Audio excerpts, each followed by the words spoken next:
একটা ছেলে প্রেম করছে, গোনার কাজ করছে, রাতের বেলা এখানে ওখানে কাটাচ্ছে, লোক মুখে খবর আপনি পাচ্ছেন, ছেলেটাকে বলছেন, সে ওজন হ্রাস করছে। ও কলিজা টুকরারা, ওই ছেলেকে আপনি সতর্ক করার জন্য বললেন, তুই আমার ভিটেই উঠবি না, তুই আমার বাড়ি আর আসবি না, তোর ব্যবস্থা করব। ছেলে রেগে গিয়ে বিষ খেয়ে মরেছে। আল্লাহর কসম, আল্লাহ দরবারে আপনার কৈফিয়ত দিতে হবে না। মরে যাবে বিষ কাপ রেলে মাথা দিন, কেন বেঁচে থাকলে আমার গুনাহ হবে। কৈফিয়ত দিতে হবে কি? বাপ গুনার কাজ করতে নিষেধ করেছে যে তুই এখানে ওখানে থাকিস, উল্টো পাল্টা করিস, রাত দিতে এখানে ভাড়া সেখানে ভাড়া, মেয়ে ছেলে ভুলে নিয়ে যাচ্ছি, লোক ওখানে খবর আসছে, খবরটা যদি করিস আমার ভিডিও উঠবো। কি ভিডিও উঠবো না? আমি তোমার একটা ছেলে আমার হ্রাস করো, গলায় দেবে, হ্যাঁ ফিরি গায়ে ঝুলছে, আলহামদুলিল্লাহ বলে শকর আদায় করে লোকজন ডেকে মাটি পারে, গুনার থেকে বেঁচে যাবে। আর আল্লাহ আপনার কাছে কৈফিয়ত দেবেন। আল্লাহ বলবে, হ্যাঁ তোর জীবনে দুনিয়া পাঠিয়েছিলিস, একটা কাজ করেছি, তুই ছেলের গুনাহ থেকে বাঁচতে বলেছিলিস, ও মরে গেছে, তারপর থেকে তুই গুনার হাত থেকে বেঁচে গেছিস। মেয়ে উল্টো পাল্টা করছে, পড়া স্টেবলার, চারটে টিউশনি ছুটি হয়, আসতে 15 মিনিট, 4:15 যেন বাড়ি দেখি, 4:30 বাজলে 5টা বাজলে অবস্থা খারাপ করে দেবো, দাঁত পেটে ঢুকিয়ে দেবো একদম। মেয়ে বলছে তো আসার কথা 4:30, আসছে 7টায়। মেয়ের বলেন যে এরপর থেকে যদি উল্টো পাল্টা দেখেছি তাহলে পিঠে ছাড়া করে দেবো, জেলে দেবো, উল্টো পাল্টা ভয় দেখান। মেয়ে দেখছে যে আমি আদরবে আমার আব্বার মার ব্যবস্থা করব বলে গলায় দড়ি দিয়েছে। আল্লাহর কসম, আল্লাহর দরবারে আপনার কৈফিয়ত দিতে হবে না, হবে না, হবে না। ওই রাম জাতির কলঙ্ক নারী মরে যায়। এই কথা ঠিক না ভুল? তাহলে গুনার হাত থেকে বাঁচেন। বাচ্চা কাচ্চার জন্য কেন গুনাহ করবেন? আপনার অর্ডার রয়েছে নামাজ পড়ার কথা বলা, আপনার আল্লাহর তরফ থেকে হুকুম রয়েছে মেয়ের নামাজ পড়ার কথা বলা, ছেলের নামাজের কথা বলা, সৎ রাস্তায় চালানো, সঠিক পথ দেখানো, ইলম শেখানো, এটা দায়িত্ব মা বাপের, গ্রামের লোকের না। দায়িত্ব কার? মা বাপের। তাহলে ছেলে যদি আমার কথা না শোনে, দুনিয়ায় বেঁচে থাকতে থাকতে আপনি বিশ্বাস করুন আপনার ইন্তেকালের পরে ও আর কারোর কথা শুনবে না। লোকে আফসোস করবে, হায় রে হায়, অমুক লোক যতদিন বেঁচে ছিল সম্পত্তি গুলো ঠিক ছিল, কাকা মারা যাওয়ার পরে ছেলেরা কি হারে বিক্রি করছে, দেখ রে হায় হায় হায়। আর কাকার কবরে আগুন জ্বলছে, 99টা সাপ দিয়েছে, ছবল মারছে কবরে, ডান দিকের হাড় বাম দিকে ঢুকিয়ে দিচ্ছে, বাম দিকের হাড় ডান দিকে ঢুকে দিচ্ছে। কাকা শুধু চেল্লাচ্ছে, বাবারা একটুখানি কোরআন শরীফ দান কর মাদ্রাসায়, 5 কাঠা জমিতে মাদ্রাসায়, মাদ্রাসা একটা দরজা করে দে, মসজিদের একটা দরজা করে দে। বাপ, আল্লাহর কসম আপনার ছেলেরা শুনতে পাবে না, কোনোদিন কবরের কাছে যাবে না, যাবে না। কারণ বেঁচে থাকতে তো নামাজ পড়িনি, কবর যারা দাদু দাদির করিনি, সুতরাং আপনার কবরের কাছে যাবে না। এ তো গাঁজাখোর, ফের সুদখোর, তেরেঙ্গা কাটিং, মালসা কাটিং, রোনাল্ডো কাটিং, ও কলিজার টুকরারা মেসি কাটিং কাটে, নবীর কাটিং কাটে না, নবীর নীতি মানে না, নবীর তরিকায় চলে না, আল্লাহর হুকুম মানে না। এ ছেলে বাপের জন্য রহমত হতে পারে না, এ ছেলে বাপের জন্য গজব।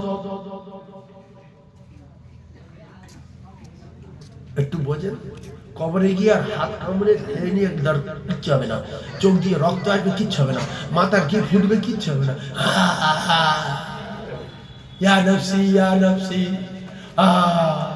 জমি কামিকে 7 বিঘে, মসজিদ না, কটা ছেলে? 5টা। নামাজ পড়তো না, কার বাপ করতে পারবে না। আল্লাহর কসম, সেদিন বিচার করবে আল্লাহ, বিশ্বাস করুন, মরে গেলে হিসাব হবে। হাসরের মাঠ বলে একটা জিনিস আছে, 30,000 বছর রাস্তা পুলসিরাত পেরিয়ে তবে আল্লাহর জান্নাতে যেতে হবে। একটু ভাবেন, কি কষ্টের জমি, কি কষ্টের দোকান, একটা মদ করে হাতে তুলে দেবে, একটা গাঁজা করে হাতে তুলে দেবে, একটা পাত্তা করে হাতে তুলে দেবে। চোখ বন্ধ হলে ও আর আপনার কেউ কি? আপনার চোখ বন্ধ হলে কেউ? ও শুধু উঠোনে দাঁড়িয়ে রাস করবে, বাপে লাভা লাভা, টাইম হয়ে গেছে, 4টে জানাজা লাভা। বাপ শুনতে পাচ্ছে, দেরি বড় করে হাঁটছে, লাভা লাভা করে লাভি নিয়ে গেল, বলছে চল চল। আল্লাহর কসম, কবরে রাখার পরে মানুষ যখন জুতো পায়ে দিয়ে হেঁটে হেঁটে ফিরবে, আল্লাহর নবী জানান ওই জুতোর আওয়াজ শুনতে পাবে। মানুষ যে আলোচনাগুলো করে ওই আলোচনার কবরে শুয়ে শুয়ে শুনতে পায়, কিন্তু করার কিছু নাই। 3-4 মিনিটের মধ্যে হেই বন্ধ, হুই বন্ধ, মিনহা খলাকনাকুম আওয়াজ বন্ধ হয়ে গেল, আর কারোর গলা নাই। এখন পাঁচ বাগানের ভিতরে হয়ে গেছে কাকা একা, চারিদিকে সব হয়ে গেছে ফাঁকা। ছেলে কটা, মেয়ে কটা, জমি কবিঘা, দোকান কটা, আল্লাহর কসম জিজ্ঞাসা করবে না।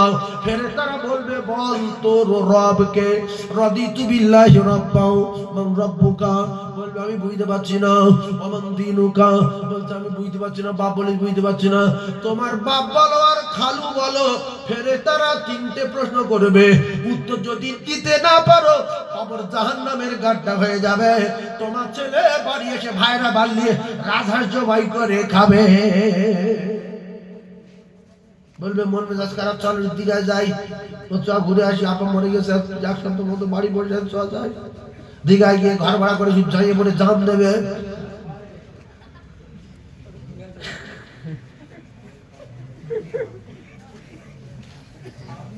আমি কি খুব বাজে কথা বলছি কি? জমি বিক্রি প্রথম পাবো, জমি আছে কারো বিক্রি করে। এই বাজারে যদি কারো দোকান থাকে বিক্রি করতে শেষ করতে। ভাইরা আমার, বাবাদিরা, কলিজার টুকরা ভাইরা আমার, বোঝার চেষ্টা করুন। তাহলে ছেলে যদি ছেলের মতো হয়, ওই ছেলের জন্য বড় মেহনত করে, ওই ছেলের জন্য বড় কষ্ট করে দুনিয়ার জমিনে কিছু সম্পদ রেখে যায়। আমার ছেলে ইবাদত করে, আমল করে। যদি বলেন হুজুর আপনি কি করেছেন? 17ই ডিসেম্বর আমার মাদ্রাসায় জলসা, জমি যা কিনেছি মাদ্রাসায় দিয়েছি। ও কলিজার টুকরাটা দোকান 4 পিস কিনেছিলাম, মাদ্রাসায় দিয়ে দিয়েছি বিক্রি করে। সোনারপুরে 7 কাঠা জমি কিনেছিলাম, বিক্রি করে দিয়ে দিয়েছি। কিন্তু সেই 7 বছর আগেকার কে আছে, এখন বলা মানে ফালতু। আর আমার গ্রামে এই বক্তব্য দিল যে কি করে করিস, বাড়ি 20 বছর আগে, গাড়ি অনেক দিন আগে। যেটা বলবে সেটা করে দেখাতে হবে। আচ্ছা কোরআন হাদিসে আছে কি যে ছেলে মেয়ের জন্য জমি জায়গা করে আসতে হবে? কথা বলেন। নবীর কাছে এসেছিল অফার যে ফাতেমার জন্য জমি, সোনার পাহাড়, হাসান হোসেনের জন্য। নবী বলল কিচ্ছু না, আল্লাহ রুজির মালিক, আল্লাহ রুজি দেবেন। জিবরিল আসলো, ইয়া রাসূলুল্লাহ নেবেন, সোনার পাহাড় নেবেন? নবী বললেন না। সেজন্য আমার অনেক টাকা হয়তো, সেজন্য করে 300 বাচ্চা প্রত্যেক দিন খায়। 3 অক্টই 921 জন ওস্তাদ আছে, শিক্ষক শিক্ষিকা।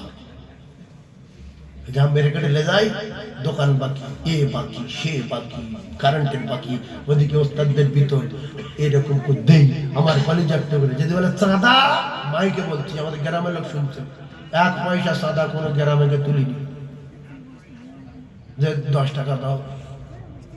আপনাদের মতো কিছু ইমানদার বন্ধু বান্ধব আছে আল্লাহওয়ালা, তাদের কাছে মাঝে মধ্যে বলি, তারা যা দেয় তাতে করে অনেক বেশি আল্লাহ রহম হয়ে চলে যায়। আর আল্লাহ যদি প্রতিষ্ঠান না চালায়, পৃথিবীর কোনো মানুষ চালাতে পারে না। আমি একটা জিনিস ভাবি যে কুকুরের আল্লাহ রুজি দিচ্ছে, ছাগলের রুজি দিচ্ছে, শোরের রুজি দিচ্ছে, জঙ্গলে বাঘ তার রুজি দিচ্ছে, আর এরা বাচ্চারা কোরআন শরীফ পড়ছে, এর গা রুজি আল্লাহ দেবে না? আপনারা 500, 200, 1000 টাকা করে দিয়েছেন, মাদ্রাসাটা কি ছিল, কি হলো? 2 তলা হয়ে গেছে মনে হচ্ছে। তাহলে 1 তলা মানে হয়তো 2 তলা হয়ে যাবে। আল্লাহ চাইলে 2 তলা হয়ে যাবে। কি ছিল? হাঁটে ঢুকতে হতো, সেটা আজকের বিল্ডিং হলো। এ আবার 2 তলা হবে, আবার রাউন্ড মারবে, আবার ঘুরবে।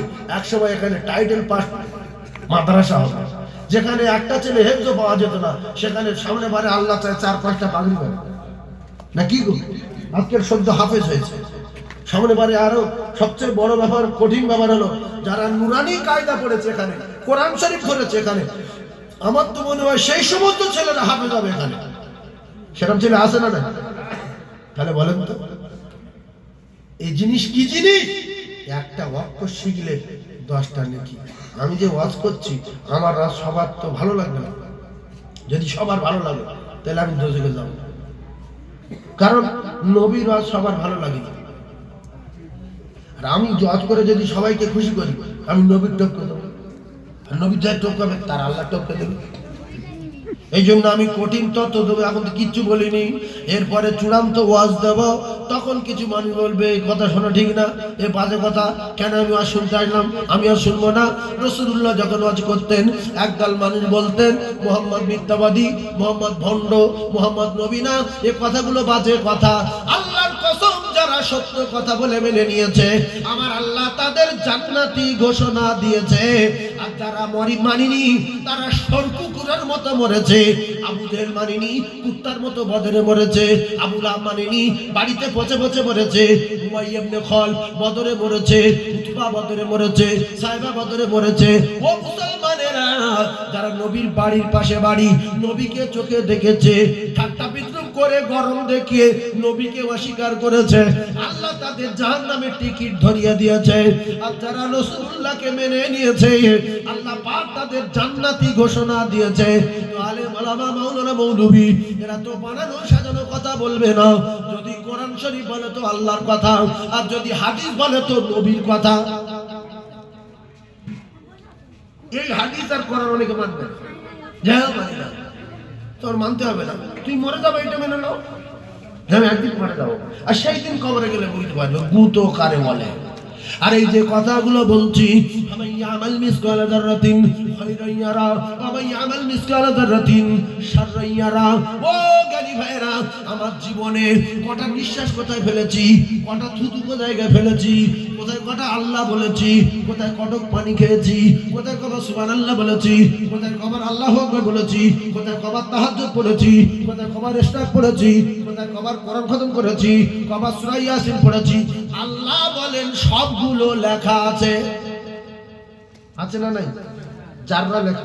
তাহলে আপনি দুনিয়া আসার পরে এই চোখের পাতা, আমি এই চোখ বার করে আছি না,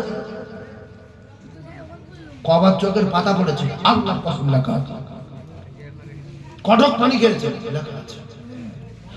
আমাল মিসকালা যাররাতিন শাররান ইয়ারা। কবার গালাগালি করেছো, কবার ভিডিও কল করেছো, কবার অডিও কল করেছো, কবার গুনাহ করেছো, কবার ঘর ভাড়া করেছো, কবার মাঠে গন্ডগোল বাঁধিয়েছো, কবার মাছ চুরি করেছো, কবার ডিম চুরি করেছো, কবার আম চুরি করেছো, আল্লাহ বলে লেখা আছে। এখানে ময়দানে মাশরে যখন জাহান্নামের টিকিট হাতে দেবে, অর্থাৎ আমলনামা বাম হাতে দেবে, ও দেখে নিজে বলবে আল্লাহ এ কি আমলনামা, একটা নিঃশ্বাস বাদ যায়নি, এই আমলনামা আমার না, অন্য কোন লোকের আমলনামা, আমি এত অন্যায় তো করিনি। আল্লাহ বলবে তো কি আমলনামা তার কে দিল, তোমার না? বলছে না আমার না, অন্য লোকের, অন্য লোকের।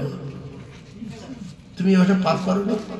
আল্লাহ বলবে মিথ্যাবাদী, এইবার তোর বারোটা বাজাবো। ও কলিজার টুকরারা,